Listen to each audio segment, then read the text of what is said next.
On today's show, the Dallas Mavericks' best and worst case draft scenarios are extremely far apart. This is Cooper Flagg, and you're listening to Locked On Mavs. Zone 5. Nick, that's a good question. Good morning, Isaac. All these changes, I still got my dog, Dwight Powell. You are Locked On Mavs, your daily Dallas Mavericks podcast. Part of the Locked On Podcast Network. Still can't leave. Your team every day. And welcome. You are locked on to the Dallas Mavericks, your team every day. My name is Nick Angstadt. Today's episode brought to you by FanDuel. Right now, new customers can bet just $5. You get $250 in bonus bets if your first bet wins. Head to FanDuel.com to get started. And joining me, as always, my co-host, the AZ Fud friend, the One More Thing King. What you got for me, Isaac Harris? That threw me off a little bit. Welcome to Dallas, AZ. Let's go. I'm ready. Can we get some Wings basketball started? I think that's what's desperately needed right now. Their training camp starts pretty soon. Their games will start like in the beginning of May, so it's going to happen soon. Today's episode for the Mavs, though, I'm going to make 3, maybe 4 tankathon spins, lottery spins, to show the breadth, the width, the depth of the different kind of options the Mavericks are going to have. And the lottery will determine a lot of things for the Dallas Mavericks. So we'll talk about that. We'll do a one where it ends up badly for the Mavericks, one where it ends up great for the Mavericks, one where it ends up where they're going to have an interesting choice. And so let's start with my very first spin of the day. I put this one in the Discord. Shout out to everybody in the Discord that joins and talks every day. We have some fun in there. And in the text line. Links in the description for that. And my very first spin of the day, the Dallas Mavericks come to, and I don't think Isaac's seen any of these. I have not. Number 2 in the NBA draft. I think this is the most ethical spin you could actually get that's real. So the Sacramento Kings end up 1, where they actually won a bunch of games. They were 8-9 at the end of to end the season.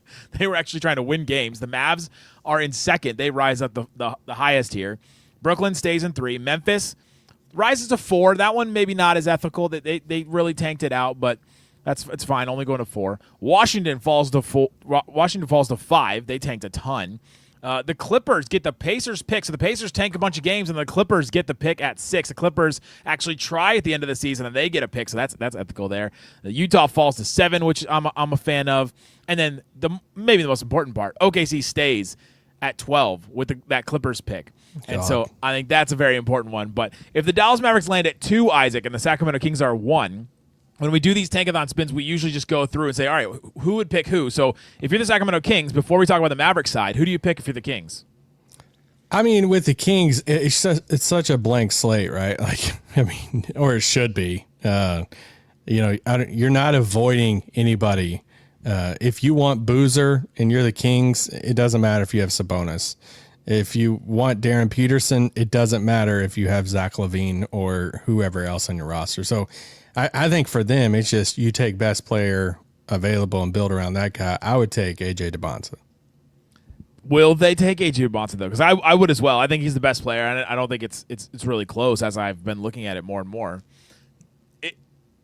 Is it close for the Kings, though? Would the Kings just look at, all right, well, we have to take a star-type player, and is Boozer a bigger star than what Dybantsa is? Is Boozer the zig while everybody else is zagging when it comes to like a bigger 4 but can't play center, slower guy? And he's like, maybe we'll take him, and he'll be what Sabonis should have been for us, or what Jokic ended up being. Like I wonder if the Kings will overthink a pick like this. But let's just the for Kings now. overthinking? Oh, no. Maybe it's underthinking. Every time I think of the Kings, I think of that Ringer documentary they did one time where it was the draft. Was it like 2013 or something? And they just had Vivek look around the table, and he was like, Stauskas at every single person in the war room, and was like, should we pick Nick Stauskas? Sauce Castillo? But let's say they pick Dybantsa. So for the Mavericks, they're in number 2. Dybantsa is off the board. You've been the draft guy. You've been high on Dybantsa. Where do you go after that? What's your next choice if Dybantsa's off the board? It's Caleb Wilson.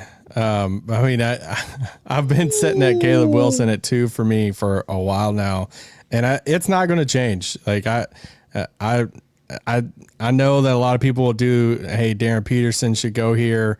I've done that dance a few times, and I just consistently land back with Caleb Wilson as my number 2 favorite prospect in this draft. And did he make it through the steps? Did Darryn Peterson make it through the steps, or did he stop? In the dance, Well, he hollered over. He raised his hand up and was like, "Hey, can I take a break real quick?" But Caleb Wilson, I will say, if you've listened to this show for a while, you know Isaac's been high on him and that this has been his pick. But this is a hot take for the draft because Caleb Wilson is consistently going 4 or is 4th in big boards in a lot of places that I see. What sets Caleb Wilson apart from a Darryn Peterson, from a Cam Boozer? Like what makes him like elevate Caleb Wilson here?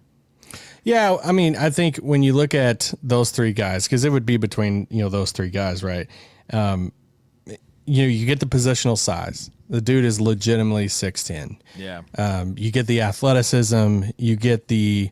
I think with him compared to those other 2 guys, you have elite defensive potential with Caleb Wilson, and you get the transition stuff. You're getting a guy that can hit like elite status of what he can be without having the ball in his having to have the ball in his hands at all times.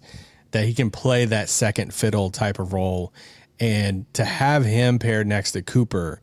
You need that type of like size on the wing. We've seen it work so well in Boston, but this would be like they're like bigger than that tandem in Boston. Like to have Cooper at 6'9", Caleb Wilson at 6'10", and that's your like locked in 3-4 guy combo moving forward. I kind of look at him. I know a lot of people like to do comps, and I have a longer one more thing on Caleb Wilson. I might do it over the weekend. I might do it Friday night.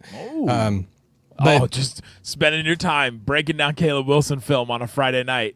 That's what you get here at Locked On Mavs. That's the dedication to the craft. That's honestly what I do on most weekends. Just prospects. But, you see different people throw out like young Jermaine O'Neal. You see Siakam thrown out.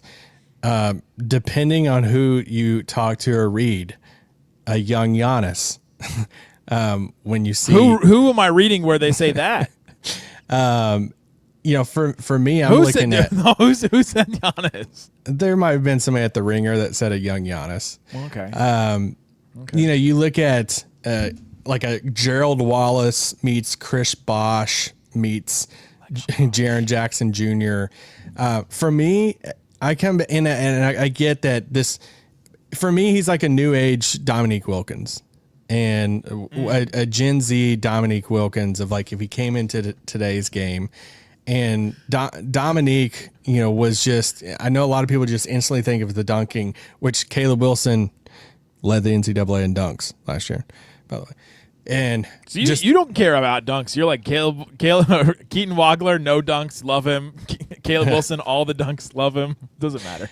I mean, he is like just on that, like as far as pure entertainment. Just a highlight reel, like the human highlight reel. Like, I mean, and this is where you go back to Dominique. Dominique really good in that mid range. Caleb Wilson was really good in that mid range. Has the turnaround shot. Will dunk on anybody. You get some defense. You get the defensive potential with Caleb Wilson is just out of this world. The way he can step out and defend smaller guards too, like you mentioned like a Giannis, a Jaren Jackson Jr. Like those guys are 6'10" that can step out and guard guards, and he's got the wingspan and he's got the foot speed and can get through screens and things like that. Like that part, and then his post up ability on offense. Like there is just a lot of things there where you go, man, like he would just bring a lot of different elements to a team that they need. And one of my other favorite parts about Caleb Wilson is his like passion and love for the game. And his attitude about like one great teammate. He was out, he got the hand injury and everything, but like dude was locked in, super close to the teammates and everything. But this is something about him. He has a list of about 30 names that he took into the season with him. 30 names that were other prospects and coaches that he took that like either people thought were better than him as prospects or coaches that he felt disrespected by.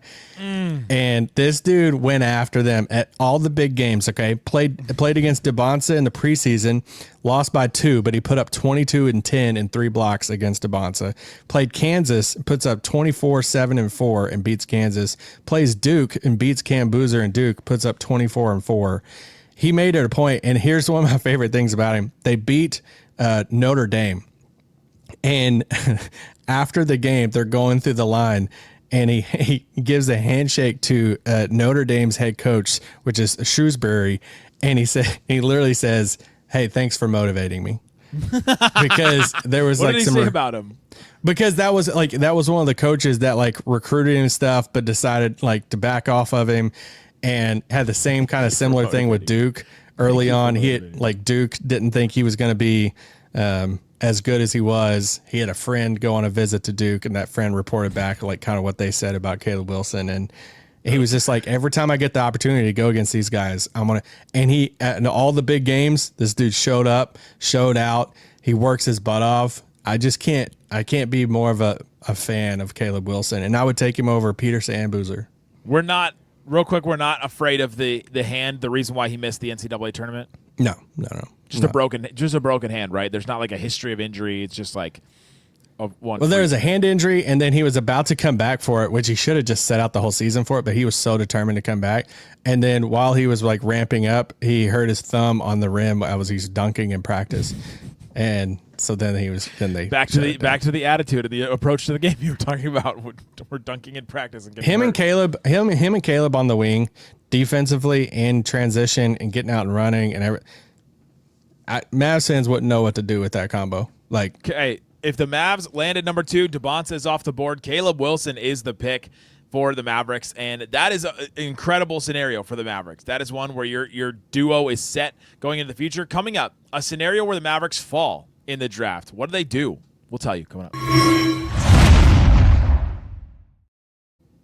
Today's episode of Locked On Mavs brought to you by Indeed. You may be like me, a manager who just has that job sitting in the back of their to-do list, just like, I've got to fill this. Still stuff piling up on your desk, inbox overflowing. You're trying to figure out, all right, how do I do this? How do I do this? How do I do this? How do I, use AI and what I'm doing? All that. Indeed sponsored jobs can help you just get that one thing off your to-do list, and that is to hire the right person to help you with the skills, experience, and location, so you're not hoping the right candidate stumbles across your post. You know that you're targeting that person, trying to find the right person to fit your job. And here's a stat that says it all in the minute I've been talking to you. Companies like yours made 27 hires, more than 27 hires, on Indeed, according to Indeed data worldwide. Spend less time searching and more time actually interviewing candidates who check all your boxes. Less time, less stress, more results. And when you need the right person to cut through the chaos, this is a job for Indeed sponsored jobs. Get this. So if you want to try this is when you do it right now. Go to Indeed.com/podcast. You get a $75 sponsored job credit to just try it. Like, hey, you've got one job. All right, put this one on the sponsored job credit. See what kind of applicants you get. Indeed.com/podcast. Indeed.com/podcast. Terms and conditions apply. Right now, show support to this show by saying you heard about Indeed on this podcast. Need to hire. This is a job for Indeed sponsored jobs. Also brought to you by FanDuel. The NBA playoffs are here. I'm loving the play-in games. It's been absolutely awesome to watch these guys go off, to watch Steph Curry do his thing the other night. Every possession matters. Every matchup is magnified. Every game could swing a series. And right now, FanDuel is giving new customers a great way to get in on the action. You bet $5 and you get $250 in bonus bets if your first bet wins. So go check it out. There's all kinds of things. The NBA Finals odds right now. Thunder, plus 100. Like the favorites, but you could still, it's still decent odds. You bet $100, you win $100. The Spurs plus 550, so you bet $100, you win $550. Celtics, same thing, plus 550. We just talked about Tatum and Brown. Nuggets plus 1,200. Cavs plus 1,300 makes no sense. You're throwing your money away if you're doing that one. Go check out all the different things you can do on FanDuel, and check all of them for the different parlays, things that you can combine, things like that. Head to FanDuel.com to get started. It's FanDuel. Play your game. Shut it down! Let's go home! Thanks for hanging out with us on Locked On Mavs, being part of the show, part of the Raccoon Squad, listening every single day. Appreciate you for checking out the show. We have the text line or the Everydayers Club. The Everydayers Club or the text line, you get access to the Discord either way, so go check it out.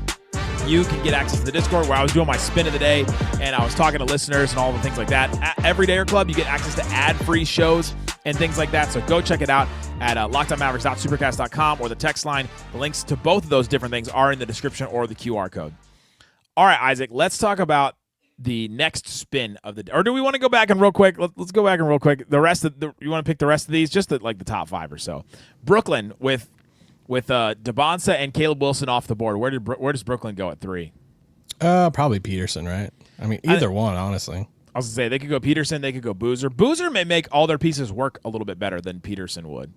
I think I might all their pieces. Are you caring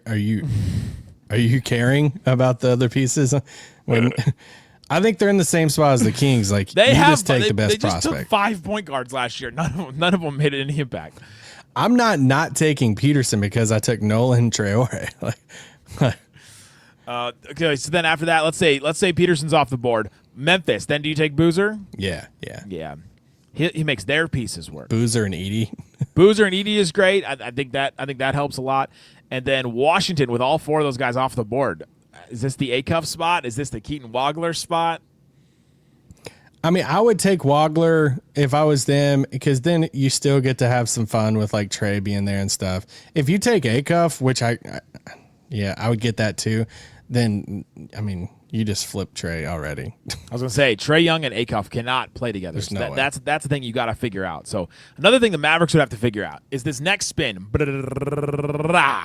Mavericks fall, but just one spot. They fall to 9 in this. This is kind of a nasty one. Sacramento gets the number 1 pick again, which is hilarious. Utah gets number 2. Don't feel good about that one. Indiana keeps their pick at 3.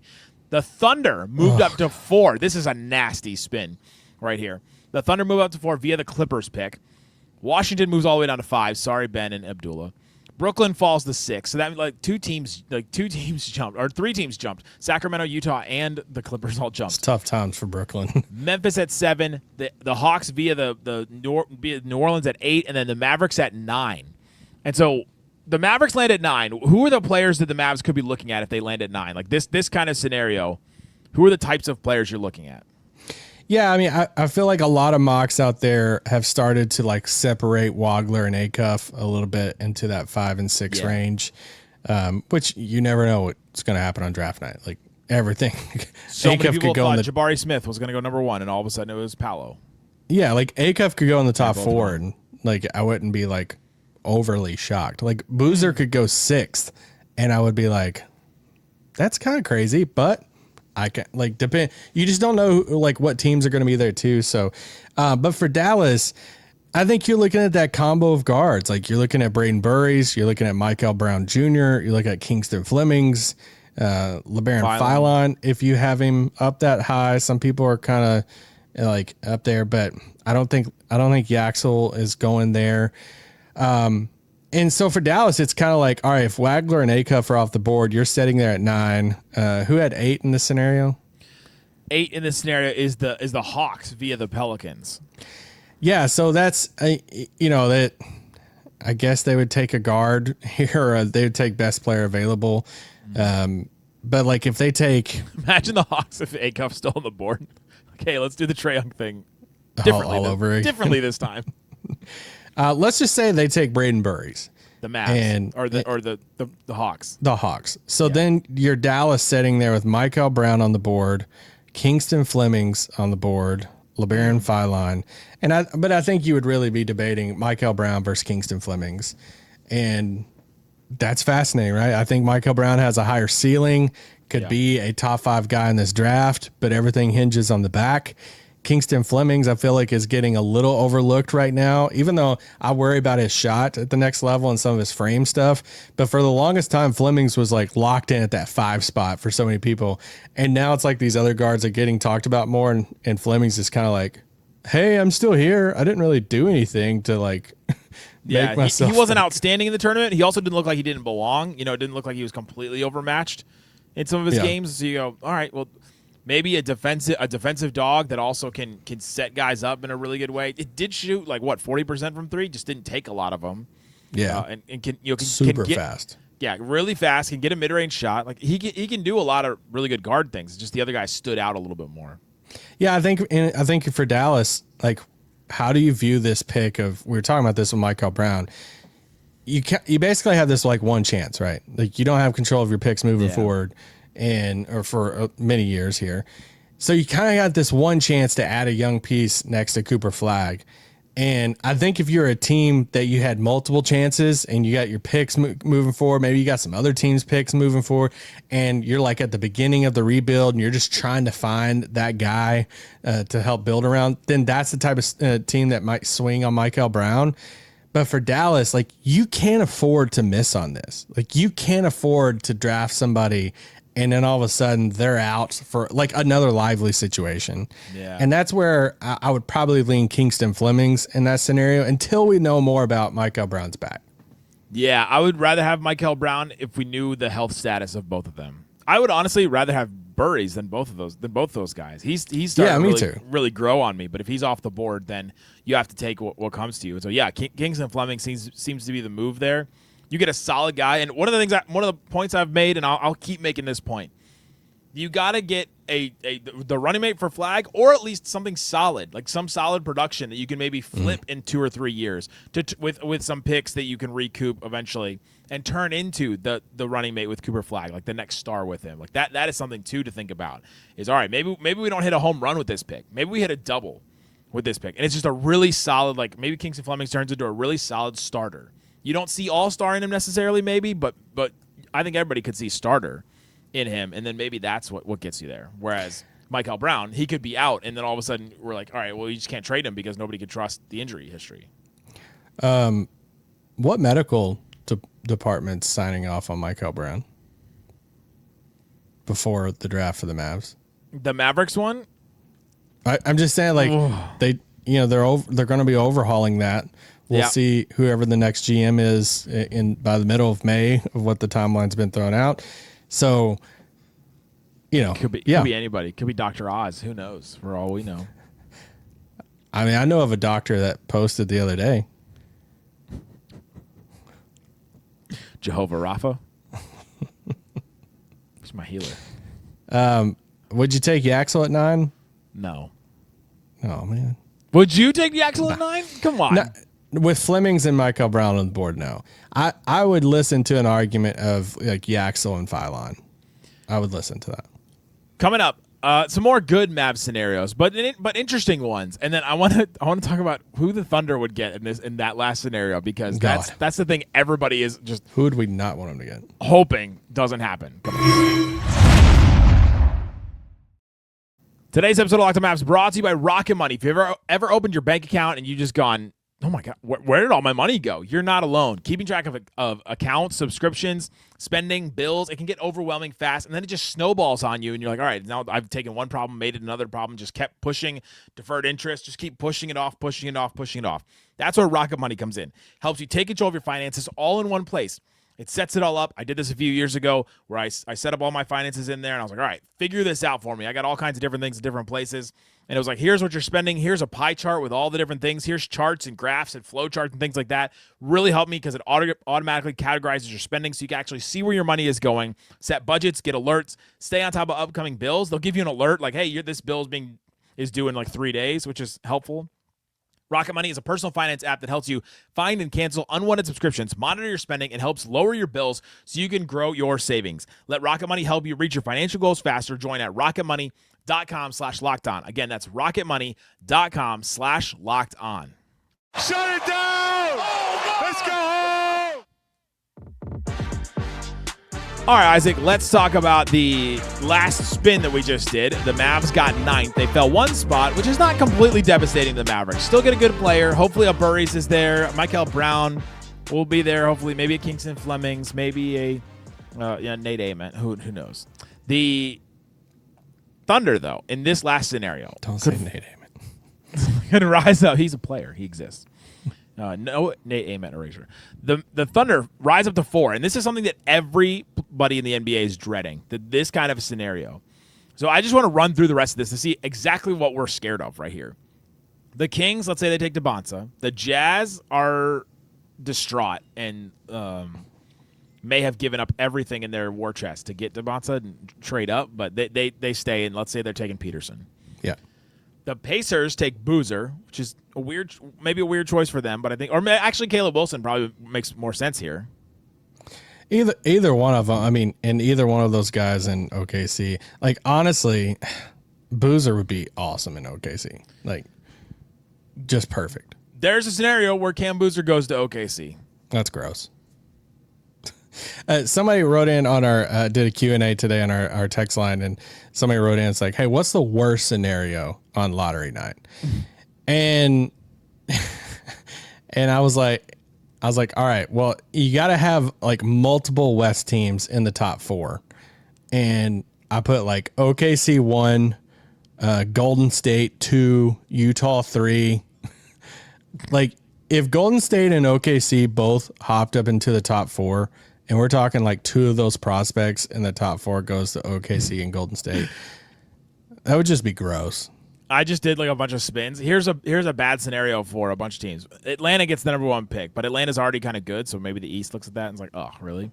Dallas gets number 2. OKC gets number 3. The Clippers get number 6. I think all of those guys are going to be really good at the top.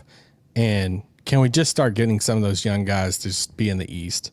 I can't handle like Golden State, OKC getting just reloading with some of those guys.